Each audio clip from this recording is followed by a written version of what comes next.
Well, good evening, ladies and gentlemen.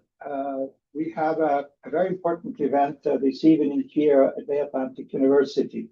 Let me just say a couple of words of welcome to all of you, of course, the students who are here physically in this room, for whose primary benefit these events are designed, because the objective here is a cooperative venture between the Global Policy Institute, a think tank associated with Bay Atlantic University and the university itself, to try to, how can I say, bring some interesting voices into the classrooms by having experts. And this evening we have a significant one. I'll leave the introduction to others, but when I got to the fourth page of his bio, I said, okay, this is a man who's done things, and quite a few, both. Let me just anticipate, both as a naval officer, very senior, and as a civilian, like as a government official, and now a faculty member of a prestigious educational institution of the United States government. But somebody else will tell you more. So my name is Paolo von Schirach. I serve as president of the Global Policy Institute. For many years, I also taught at the university, where I served until a few years ago as chair of the Political Science and International Relations Department. So again, the objective here this evening, or also for those of you who are joining us virtually, is a sort of a joint effort between the university and the Global Policy Institute to enrich the experience of the students who are here physically in this room with the expertise and knowledge and angles from outside experts of high caliber. And believe me, tonight we have a very high caliber. So not to dismiss the others that have been joining us for other events. So without further ado, I would like to turn it over to the professor who is going to host this very important conversation with the Admiral. And he has other things to say, and the person will introduce the Admiral. Absolutely. Thank you, Paolo. Yes, my name is Dr. Prince Taylor. I am the professor of leadership and organizational behavior here at Bay Atlantic University. And what I like to do in my class is give the platform to the students as much as possible. And so I will not be introducing our distinguished speaker today. I am handing that honor over to one of our great students in the MBA program, Roman Shostakov. Yes. Thank you so much. Thank you. Dear colleagues, dear classmates, dear guests, thank you so much for this opportunity to introduce our great speaker today. It's a really honor and privilege to introduce our guest today. And this is Honorable Donald P. Loren.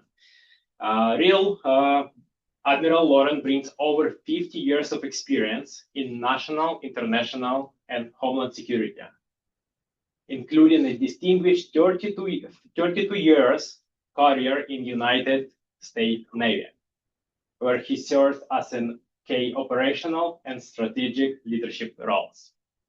Following his military service and experience, he continued in his highest level of the government, serving as a Deputy Assistant Secretary of Defense, where he played direct role in developing overseeing military strategy, including nuclear planning, global force management, and others. He later served as Assistant Secretary at Department of Veterans Affairs, a leading secretary, emergency preparedness, and large-scale operation across a national-wide system. What makes his perspective even especially valuable today is breadth of his experience. Spanning between the military, government, intelligence, and private sector advisory role, often in high-pressure, complex environment where decisions really carry real consequences. His contributions have been made recognized in numerous prestigious awards, including the Secretary of Defense Medal of Outstanding Public Service and Defense Superior Service Medal, among many others. Today, he serves as this distinguished professor of practice at National Defense University, where he helps to develop next generations of leaders in strategy and national security. I think we all can appreciate the opportunity to have him here with us today and hear real world examples and insights of leadership, how to be under and lead under the pressure, make decisions in uncertainty, and leading across complex organizations and cultures.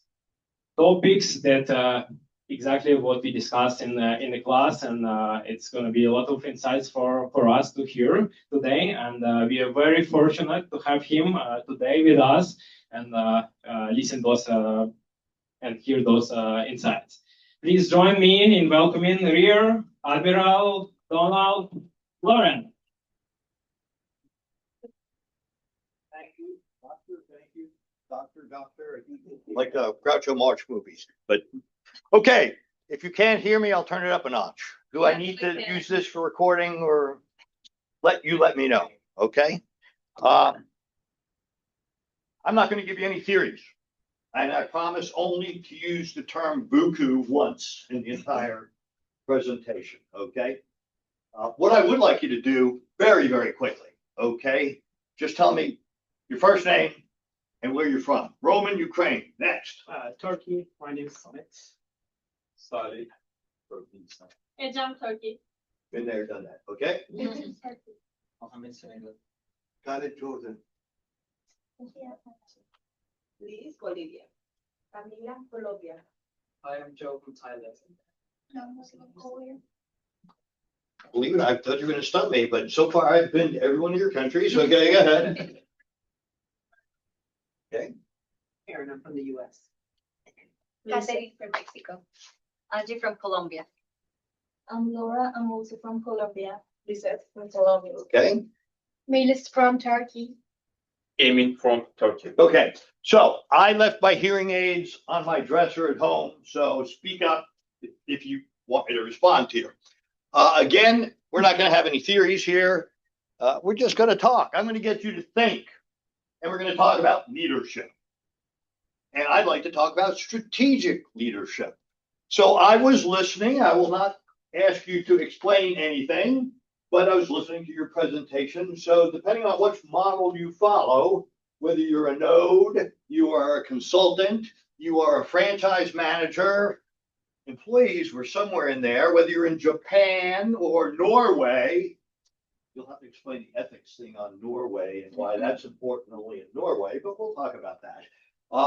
But the question becomes, well, where do you exercise strategic leadership? And as a bunch of MBA students, I was a bit surprised that nobody talked about the bottom line. And for 7-Eleven, it's how many Twinkies did you sell last week? Okay. So we talked about a lot of things, but at some point, there's a bottom line. There's a responsibility to stockholders, to leadership, to franchise holders, to employees, and to customers. Okay. So just be thinking about all this stuff as we talk strategic leadership. Okay. Now let's see. Where do I have to point this to make there? No, I think I just turned it off. Okay. Okay. Now you're all going to say, strategic leadership. I got this. It's easy. This is not economics. There's nothing difficult here. So you can, now this slide is a slide from a different group of people I've had. How many of you led people before? Okay. How many of you led 20 people? How many of you led 200 people? How many of you led 2,000 people? Anybody lead 10,000 people? Okay. How many of you have had a budget before? Who had a budget of $100,000? Anybody have a budget of $500,000? Anybody have a budget of $1 million? Anybody have a budget of $62 billion? Okay. So the bottom line is everything is relative, and what you consider strategic depends on where you sit at the time. Okay. Everything you're learning here and the purposes of this discussion is meant to be foundational and introspective and to get you to critical think. Forgive me, I'm just too formal. Okay. To get you to think critically.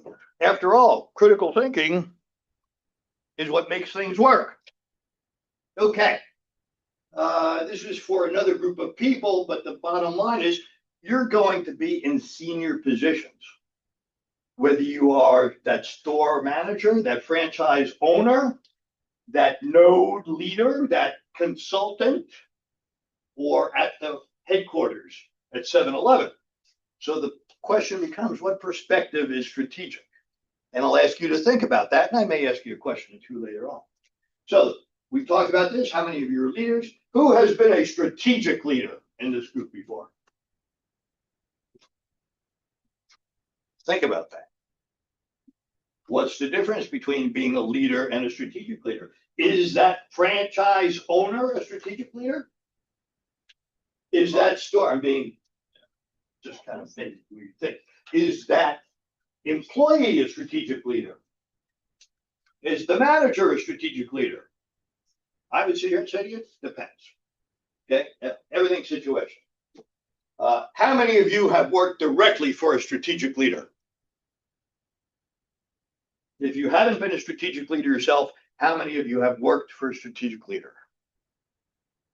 And you will recognize, to get to that position, what got you into a program to be an MBA student may not be what you need to get to be a strategic leader. But then again, that's why experience takes experience. Let's move this. Okay. So needless to say, I want you to think about, as you go through this entire course, I want you to think about how you can expand your strategic perspective to identify what really characterizes being at the strategic level. I want you to think about what competencies you may need to have to be a strategic leader, as opposed to what competencies you need to be a strategic follower. Does the environment make a difference? And what are you doing to get ready for that? And as you move forward from here, all with new degrees under your belt, when you're finished, you'll have new responsibilities, different span of influence. Your decisions will have impact on various people, on numbers of people, on various things. You will be a part of a team, but a different team perhaps. You'll have partners.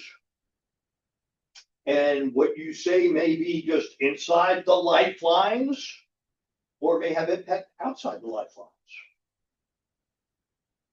So what is strategic leadership? Who's going to tell me what strategic leadership is? Not all at once.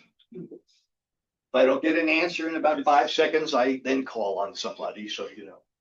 Now's your chance. Hard times, maybe hard decisions to make. Hard decisions.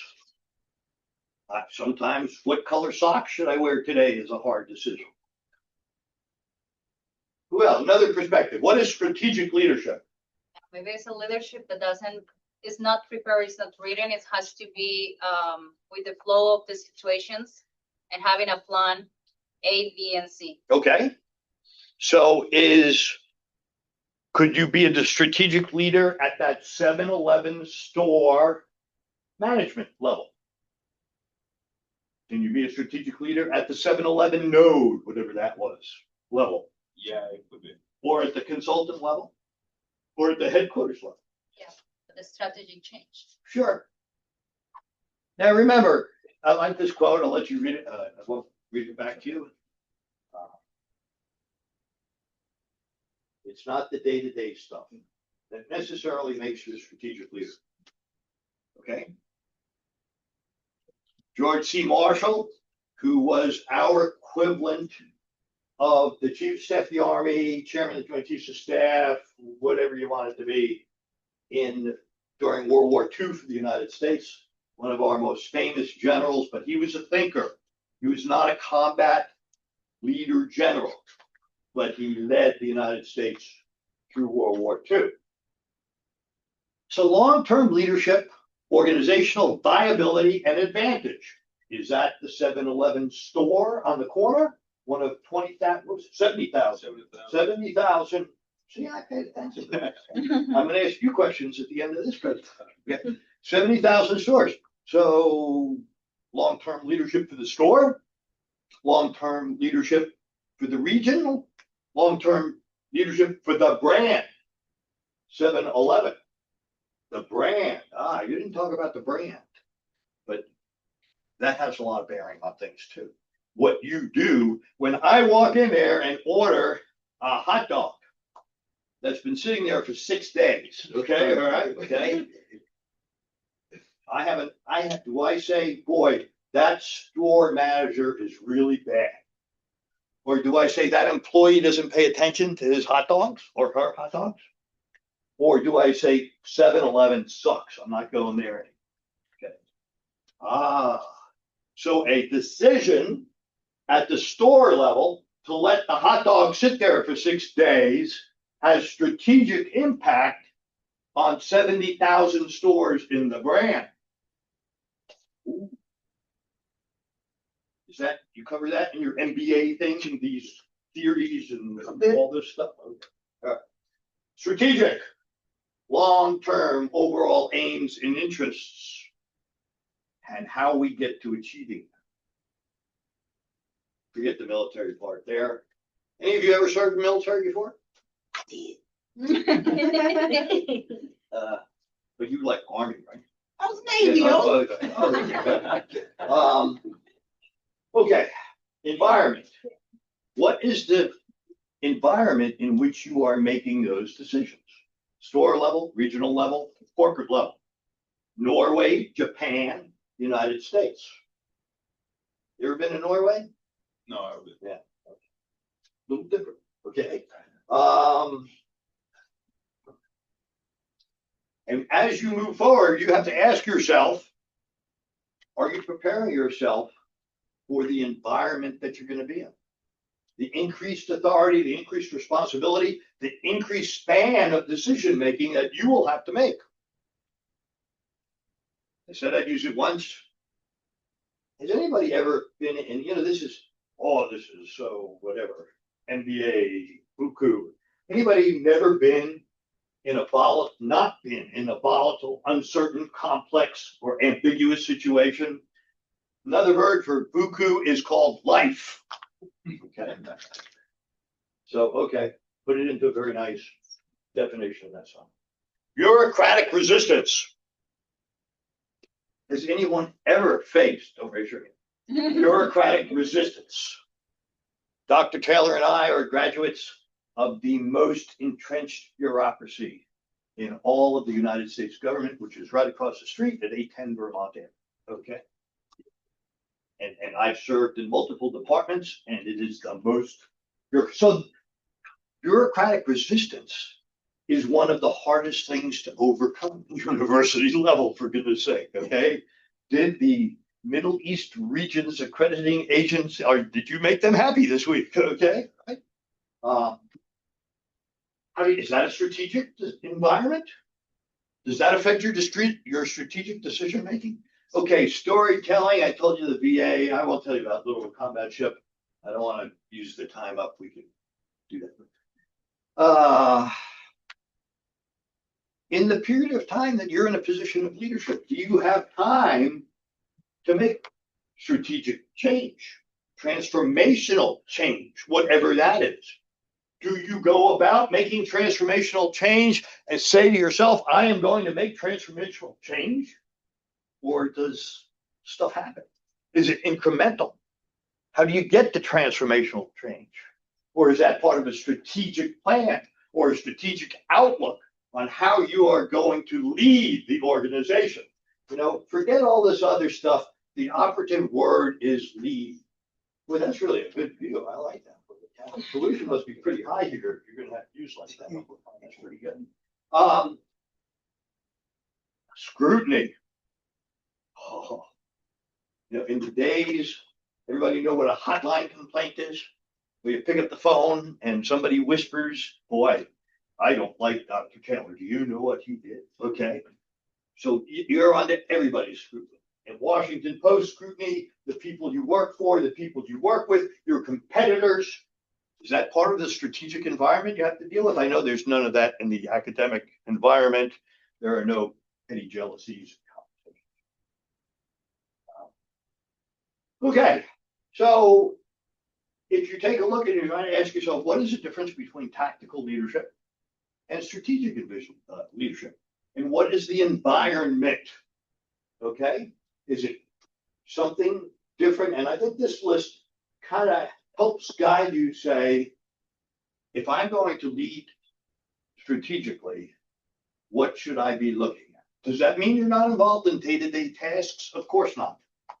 But others, just like you in your presentation, talk about autonomy. Okay, the question is, let things rest at the appropriate level you think at your level. I used to have a rule, and every time I commanded something, I had a rule. I had a bunch of rules. And it was, and I think you can have it at VA, I am the only person that can say no. What is that? What's the importance of that? Roman, tell me. I am the only person that can say no. You are one of my lieutenants. And the rule is, I am the only person that can say no. What does that empower you to do? Say yes all the time. Oh, well, don't get carried away. Okay. It empowers you to act with authority and say yes when you believe you should. But if you believe you should say no, then you got to have your ducks lined up and you have to come upstairs to the old man and say, sir, I think we need to disapprove this for this, and that reason. And then I will add years of wisdom and experience saying, are you sure? What did you think about this? What did Winston Churchill say?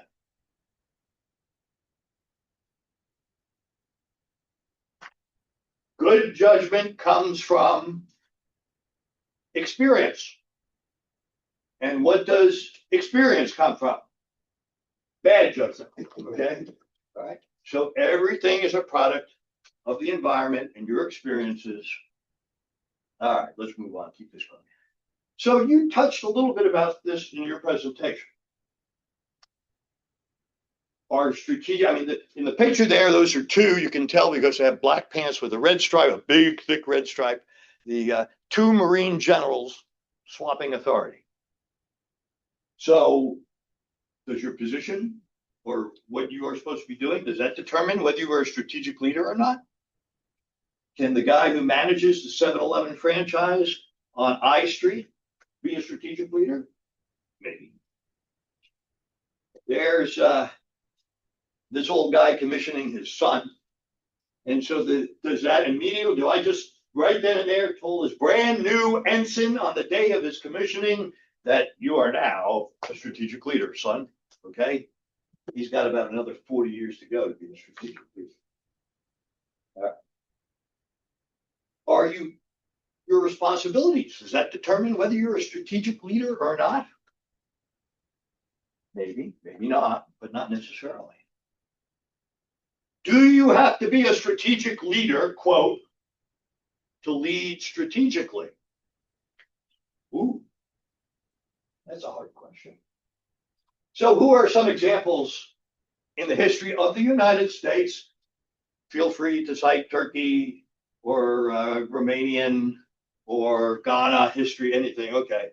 So who are some strategic leaders that you can think of? What was his name? What was his name? Kamal.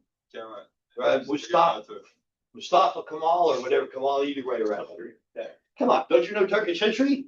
But yes, Atatürk. Yeah, he is rolling over in his grave right now, by the way, but that's a whole other. All right. Who else? How about Alexander the Great? Was he a strategic leader? But that was so long ago. Could you be a strategic? You didn't have an MBA. How did he get to be a strategic leader without being in Dr. Taylor's class? Napoleon. Was he a strategic leader? Yeah. Now, he wasn't necessarily, sometimes he was a strategic winner, but he didn't end up being he ended up being a big strategic loser. But was he a strategic leader? Like David Eisenhower. Was he a strategic leader?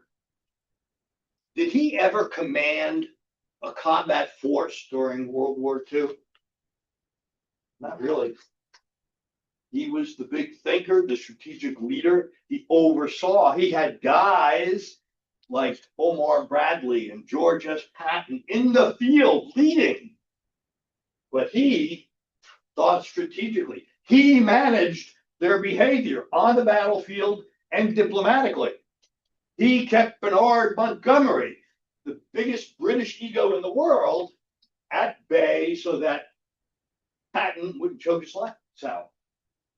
And so the bottom line is that's strategic leadership.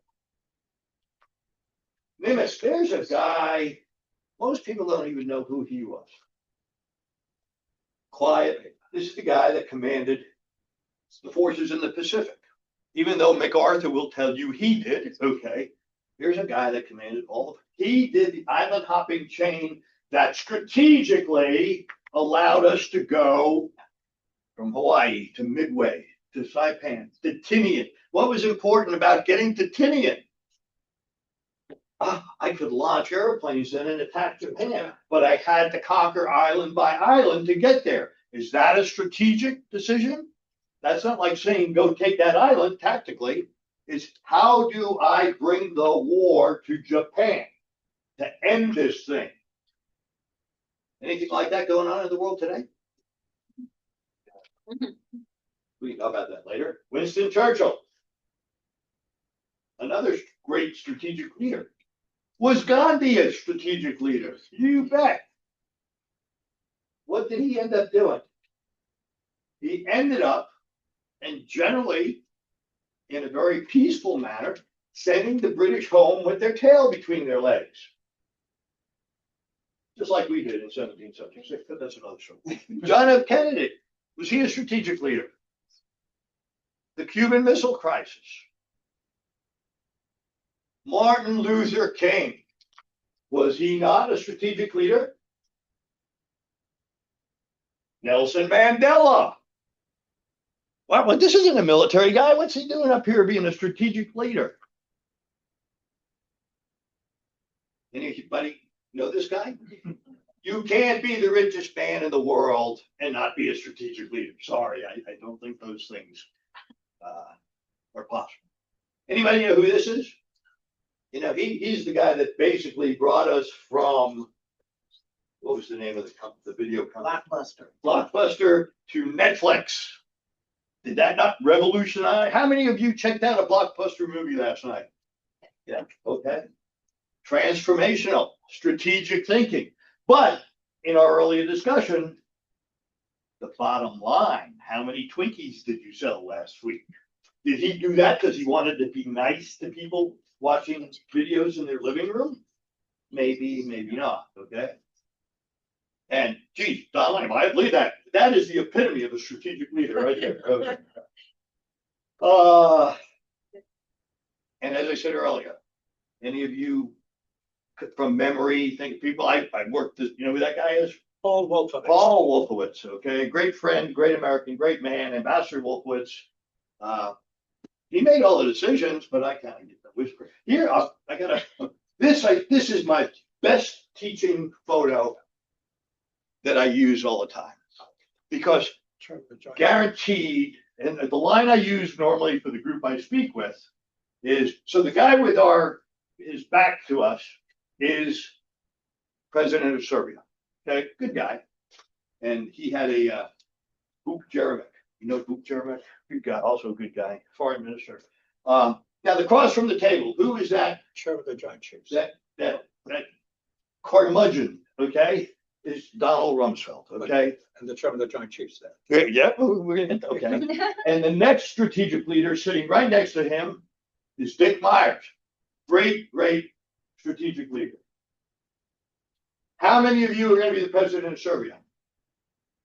How many of you think you're going to be the chairman or the secretary of war? How many of you think you're going to be the chairman of the Joint Chiefs of Staff? Where's my little red light?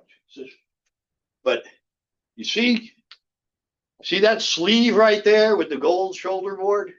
Okay. That's what you're going to be. Me, the guy whispering in the great men's ears as to here's what you say, okay? Here's the answer. This is what we need to tell them.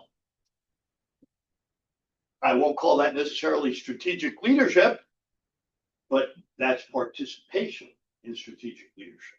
And the likelihood of any of you doing that is pretty high. That's what we're all preparing ourselves for. Not necessarily be great. I wish you luck if you could be any one of these things. You could be the president of Ukraine. Who knows? Okay. So just remember that you are preparing for that. And that's why I leave this photo in there. Components of strategic. Now you talk a little bit, but not much about this because you're MBA thinking and it's got to fit in formulas and all this stuff. Okay. Vision, planning. Now you talked about it. I loved it. What country did you say had the data? Japan. See, I was listening. Data informed decision. What the hell is that? Okay. Well, first of all, everything is data informed decision. But is it profit, loss? Is it throughput, sales? What is it? What is the data? Everything. Everything is data. And please don't forget that. Everything is data. There was a guy in Star Trek named that. Human skills. You talked a little bit about where I think Norway is supposed to be really good. It's been there. I don't think so, but okay. Building trust, fostering participation. The pyramids got built by fostering participation, okay, but maybe a different way. Empowerment, autonomy, alignment. I am the only person that can say no. So say that. But if you say yes and you're wrong, we're going to be having a discussion. Okay. Oh. Uh-oh. Am I stopped? Did you stop me? No. You give me the hook? You tell me when you want me to stop, okay? Just say, let's do questions. What are some of the qualities? Now, I used to work for this guy. Anybody recognize this guy? Colin Powell. Colin Powell. Great, rest his soul. Great American. I love the man. Guy, wonderful. Do you think he had those? Yes. Characteristics. I will tell a Colin Powell story that impacted my life, and I want you to think about this for your future. He and I were coming back from Europe on an airplane one day. He was in what's called the DV, Distinguished Visitor Cabin, with Alma. I was sitting in a little lesser noble section of the airplane, and we're having a conversation, and we're talking about how many U.S. troops are going to be in Europe at the turn of the 21st century. I was a NATO policy officer. I was a commander in 05, okay? And he was the chairman of the Joint Chiefs System. And I was a Navy officer in this job, but he was, of course, his experience was as an Army job. And I said, I don't think we're going to have more than 50 or 75,000 troops in Europe at the turn of the century. And he said, oh, no. He said, Don, we're never going to go below 150,000 troops, maybe 100. So the best that an 05 can disagree with an 010 chairman, most senior military officer in the United States, we ended the discussion. He goes back to have dinner with Alma. About 40 minutes later, he comes back, sits down, a very nice executive seating, puts his feet up on the chair next to me. He says, I was thinking about our conversation, and you're probably right, I was wrong. Now, one, how many of you have ever had a boss that says, I was thinking about our conversation? Says a lot right there. Strategic leader. And then to say, I was right, or I was wrong, and you were right. We're right. From that moment on, who do you want me to kill, General Powell? I will do anything you want. Okay? He showed, you talked a little bit about it in your presentation, respect, dignity. Your input counts. He could have said, oh, I disagree with you wholeheartedly, blah, blah, blah. But he came back and he said, I thought about our conversation. Now, maybe that's only important to me, but it affected my entire life and how I dealt with people from that moment on. His 13 rules, I'll just let you read them. Okay. And I'll leave these with Dr. Taylor. I'm calling you Dr. Taylor. I will leave these with Dr. Taylor. If you're interested, if you're not familiar with Colin Powell's 13 rules, they're really very good things to live by. They encapsulate a lot of the stuff we talk. Share credit.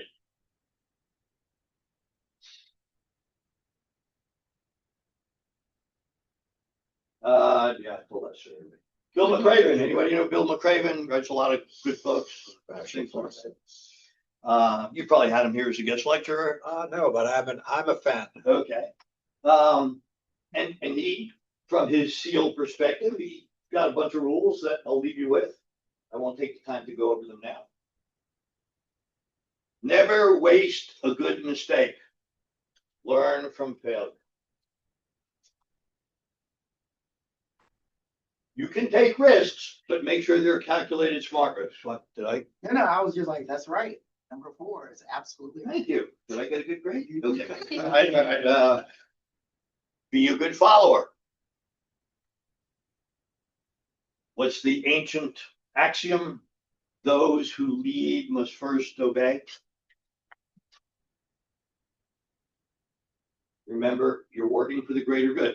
It may be corporate profit.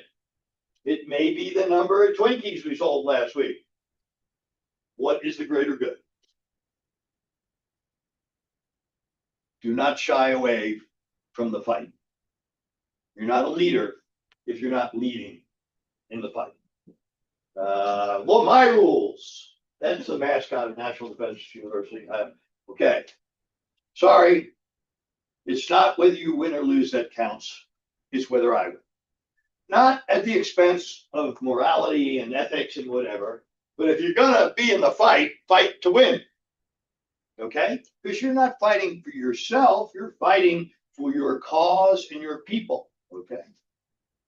How many people who may have received the Medal of Honor or have been glorious in battle, how many have fought for the glory of the flag they defend? Probably none. You fight because the enemy is trying to kill everybody around you, including yourself. Laws of the jungle, everybody, okay? Make sure you bring the right tools to the fight. Bring your MBA, bring your years of experience. Always never point a weapon at anything you're not willing to destroy, okay? Some of these are a little more specific to military, but here's a great line. I wish more people in government today would follow this. You're not bulletproof, so avoid exposing yourself to incoming fire. Understand your environment. Now, who said that? In words to that effect. Sun Tzu, okay? Know your enemy and know yourself. And even though we can argue whether there really was a Sun Tzu or not, it was at least 2,000 years ago, okay? Some things never change. Train, train, train. He who sweats in training bleeds less in war. Communicate. Now, I didn't see a lot of that in your presentation, but that you did refer to it, okay? But that's the key: communication between the levels, whether you're a node, a franchise lead, a franchise manager, an employee. Communication. Is that not strategic leadership? Accuracy matters, okay? Only hits count in a gunfight. Or another thing is, how many people know what horseshoes, the American pastime of horseshoes? Almost the terminology, it almost doesn't count except in horseshoes and nuclear weapons. Okay, so you got to be accurate. Always have a plan. What did German strategist von Moltke say, Helmut von Moltke, no plan survives first contact with the enemy. In modern vernacular, Mike Tyson. Everybody know who Mike Tyson is? Okay. Everybody has a plan until you get punched in the face. Okay. Avoid gunfights when possible. As Winston Churchill said, and I forget who he was speaking of, that man is the only bull I know that carries his own china shop with him. Okay. Do not look for a gunfight around every corner. All right, we'll just breeze right through this because we got to get to questions. I'll leave this with you. Systems thinking, and it goes with that buku stuff. You do systems thinking and No, but we do emotional intelligence. okay, I'm old. Important. EI, unbelievably important. When you get to that lesson, pay attention. Okay. If you're going to lead strategically, you better understand and make use of EI. Ethics and values. Now, one of the lines I used to use in negotiations is that our values in America is an instrument of national security. You may use that in the Global Policy Institute. Okay. Our values is an instrument of national security. You must be respected for your values.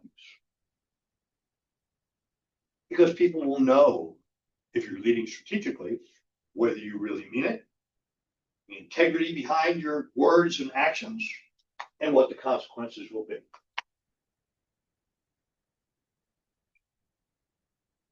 I like that first line there. Without ethics, strategy becomes manipulation. And I like the second line.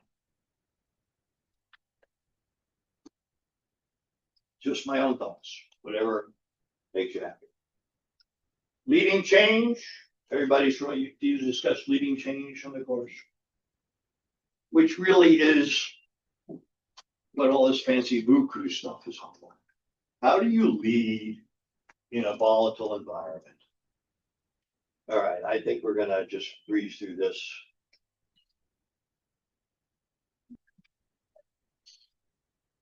So I used to tell people, they'd come, they say, geez, I didn't know that, sir. And I said, yeah, that's because 40 years of experience takes about 40 years. Okay. So leadership, distinct and demanding. Foresight, influence, leading change, personal growth. Yours and your people's. You must encourage their personal growth. When I had a small company, I had 9 people working for me. Everybody got a laptop and everybody got $2,000 a year to take a course.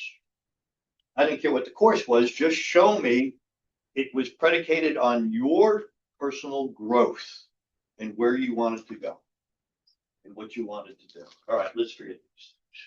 Yeah, I always like that first one, Captain Picard. Strategic leadership is tough, but it's all about leading at the peak. I think I probably talked enough. Thank you.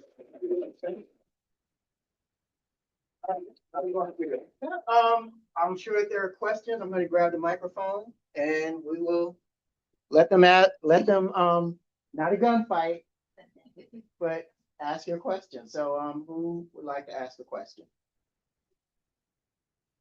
We talked about this. I can start. I'm joking.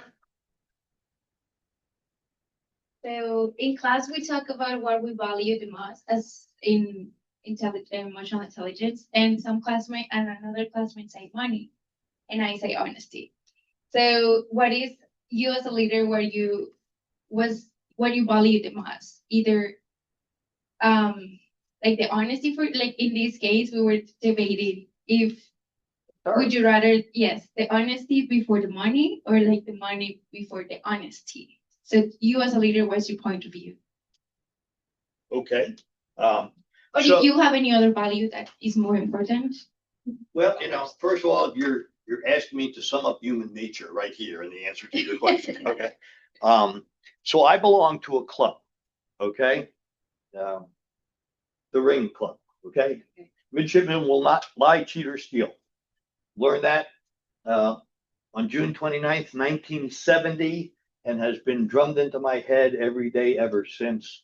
And I will believe that till I go to my grave, okay?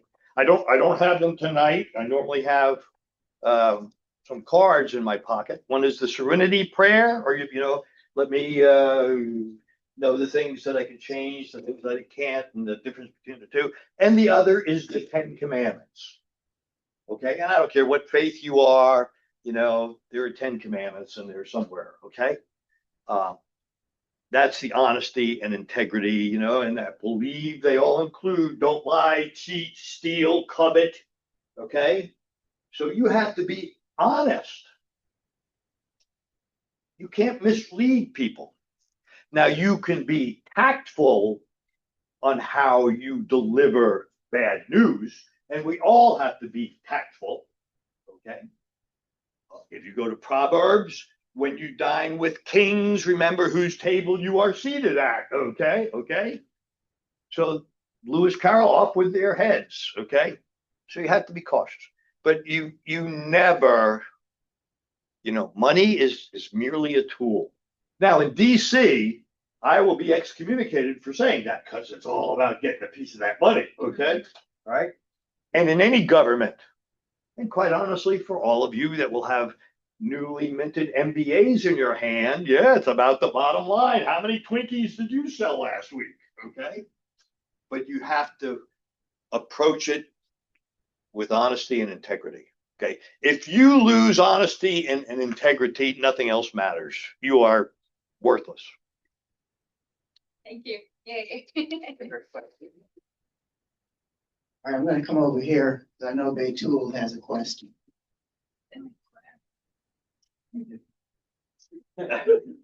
In Turkish. She wants to think about it. All right. Okay. My question is, what was the main challenges you faced when you were in that? Every situation offers different challenges, okay? And they can be, and this is where I maintain, you don't have to be making national decisions at the global level to be a strategic leader. How do you lead a ship of 300 people in a tough situation? That's strategic leadership as well. How do you make sure everybody feels like they're a part of this team doing stuff that none of us really want to do, okay? But you got to do it. So I cannot, I'll give you an example of perplexing, volatile, complex type things. Coming up the Red Sea, I was the captain of a ship. We were at the point, aircraft carrier in the group behind us, and we intercept a bridge to bridge, Channel 16 civil communications. And a sailboat with 2 Brits and an American had been intercepted by Eritrean pirates. Okay?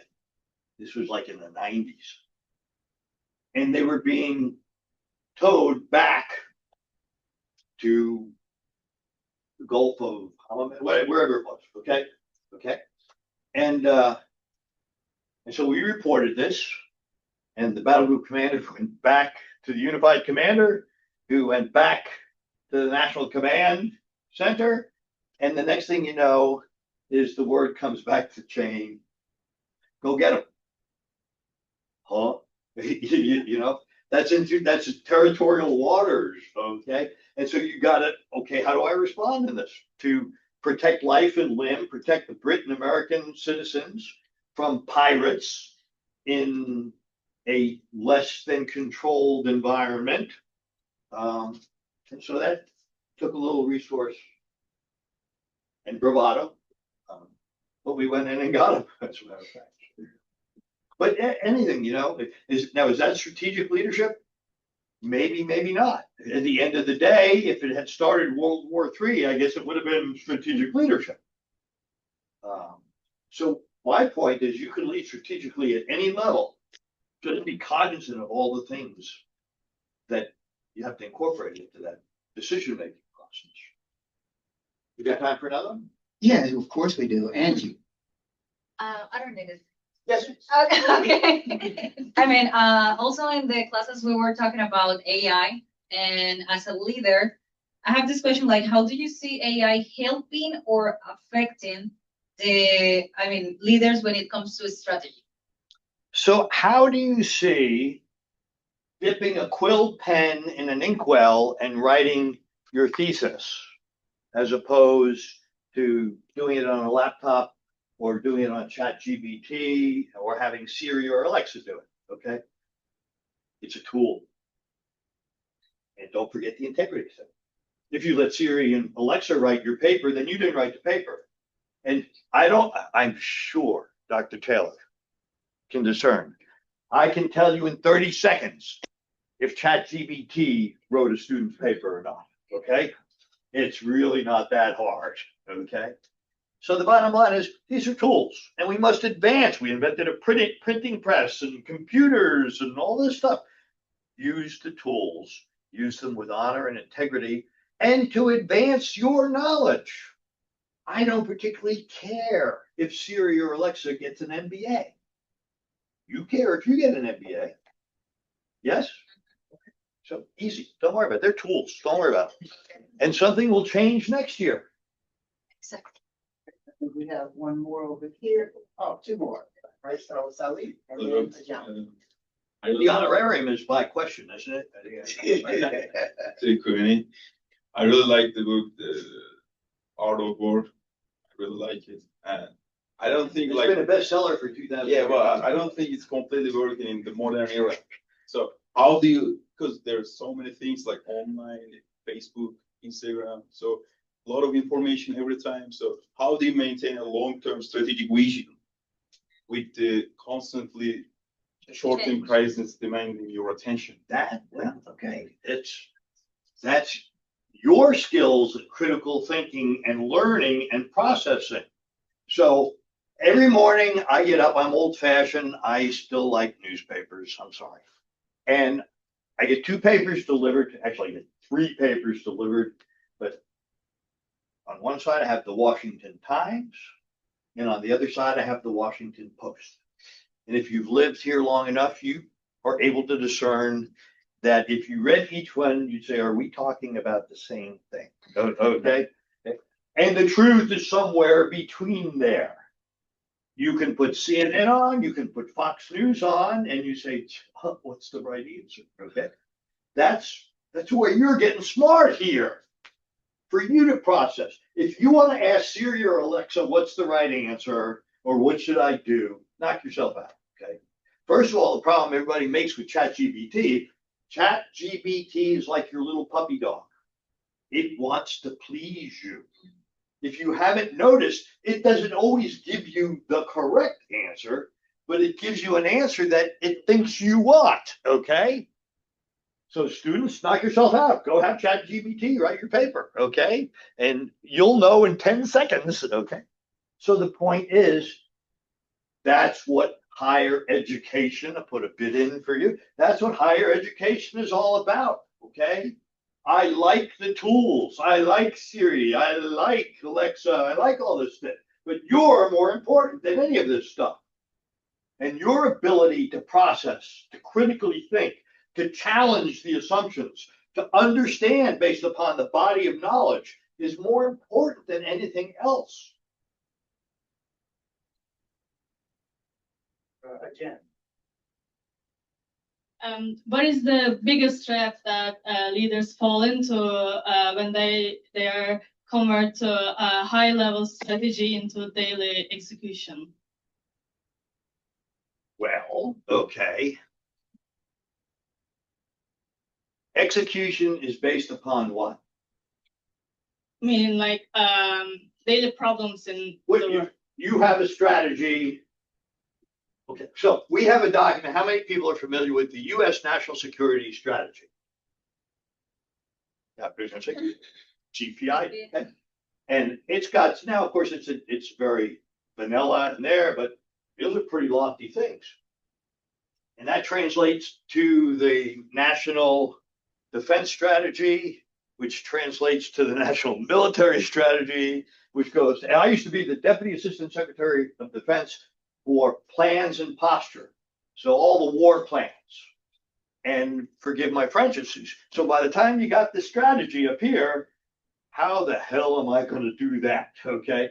Or I know this is hard to believe, but an $862 billion budget only goes so far. I can't do all that stuff with only $862 billion. Okay. So the execution is a function of, yeah, the strategy, but the means, the tools, the capabilities you have to execute the strategy. That's where the strategic leader has got to figure this all out. Well, how can I achieve either all of it or most of it or all of it to a certain extent? How can I achieve the guidance, the strategy with the tools I have available? But I mean, it's a great question, but that's why Alexa and Siri aren't doing it. You're doing it, okay? So, Laura, did you? Oh, okay. And after Laura, I have one question and we'll wrap it up. Oh, wow. Okay, you're going to ask me a question. Payback for all those years, huh? Okay. We were wondering if there is any specific habit that you adopt within your Navy experience or the entire time that you've been in the military that you will bring to the corporate world, like, or our daily lives. There is no difference, my experience. So I've been in the military world, I've been in the civilian leadership world, I have been in the corporate leadership world, okay? No difference, okay? It's what tools do I have available? The same rules, integrity and honesty, treating people with dignity, okay? Capitalizing on skills. You're worthless, I'm going to trust you. You go with that. Here's your direction, do this.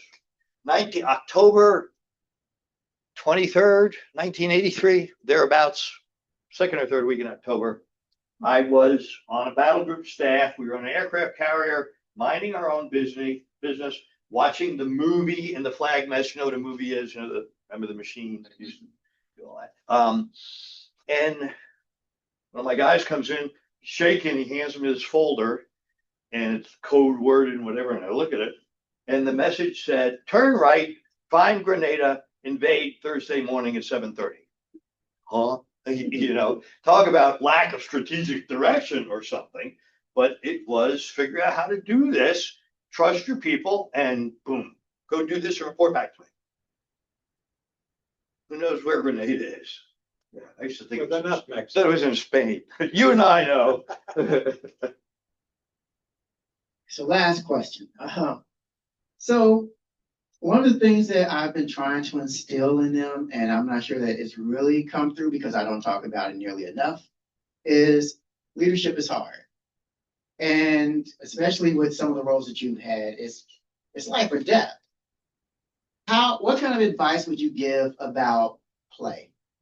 About not being consumed with all of the heaviness of leadership? Yeah. First of all, let me take that a step further and say, do not, and fortunately, my wife is a retired Marine Lieutenant Colonel. Okay. And she's Irish. Okay. And so if anybody keeps me in my place, it's her. Okay. So the first thing is never take yourself too seriously. Okay. You may think you're important, but you're not. Okay. We all work for somebody. Okay. And we all have to answer to either a higher authority or our own moral and ethical judgments and stuff. So never, and that's the problem with all of these people that get themselves in trouble. Whether it's, you know, extramarital affairs, depending on how you look at stuff like that, or whatever, is they think they're too important. What is one of the things in there? Okay, you're not bulletproof. And that's a problem. People who amass authority, amass perceived status, and trust me, I have no delusions of perceived status. All life is, my wife bought me a t-shirt, and it says, Old Geezer, formerly known as Stud Muffin. Okay, so the bottom line is, life is a sinusoidal curve, and I know I'm on the downhill side of that curve, and I'm focusing on squaring things with a different set of authorities than I was maybe 40 years ago. Okay, so the bottom line is, don't take yourself too seriously. Second of all, recognize everybody's got to have an outlet, whether it's you or the people that work for you. I mean, I've gone into people countless times and said, Prince, why don't you take the next 3 days off? Okay. You did do it when I was working. Of course not. I needed to. The person you were working for, I couldn't trust. Okay. But that's a different story. People have to be allowed to have a personal life. As a matter of fact, this evening, as I was coming here, I parked over at the Ritz-Carlton in Pentagon City, and it's amazing. It's like, Admiral, and it's a 4-star general that used to work for me when he was a colonel. Okay, and we hugged and talked. And this is related, okay, to the fact that I can remember, the guy was great. I loved him. There's no reason in the world I would have predicted he would retire as a 4-star general. He was good. And the vice chairman of the Joint Chiefs of Staff was looking for a new executive assistant. And I had known the vice chairman very well. And I went into his office one day. I said, okay, it hurts me to do this, but I have your new EA. You want this guy working for you. Because at that level, the next level up, I knew it'd be good for that guy. It helped him on his path to promotion to 4-star. It was good for the nation, whatever. So you have to recognize whether it's you take 3 days off, that will be good for all of us, or I will give you my best guy because it will make the organization better. You have to be cognizant of all those things. If it's all about, I won't sell that many Twinkies next week if I let you go, okay, or if you take a couple of days off, then you lose. That's not strategic leadership. We'll figure this out. And if you build a team that can absorb losing one of your best people, bring in the next person, we'll train them to be just as good. So you've got to be willing to do those things, which is life's balance. You are worthless to me, your family, or anybody else. I would tell people on a ship, junior officers, I said, take time to be with your families. In the Navy, we deploy for 6 months. So you go out forward, you're gone for 6 months. And in those days, there was no internet, no cell phones, no nothing. It was, good old fashioned letters. Spend time, go take some time off, spend it with your family. Because when you're on the ship and in a duty status and we have things to do, I'm going to expect 28 hours a day out of you. But when we're not in that status and nobody's shooting at us and we can do it, go spend time with your family. Because when you are lying in the box and your hands are folded over your chest and you're looking up and the kids are around the coffin looking down, do you want them to say, God, he was a great naval officer? Or do you want them to say he was a great dad? Life's balance. And the other problem with fame and fortune and money, okay, people have different things that they cherish and replace the priorities of life balance. That's wrong. And the worst of it is integrity, ethics, honor. Okay, you can never replace them. What else? That's it. Thank you very much for your time and your insights. That's for all of you. Okay? I know we would like to take a photo though. Yes. Sure. You as well, Paulo. Let's do that. All right, let me put my coat on so I look respectable.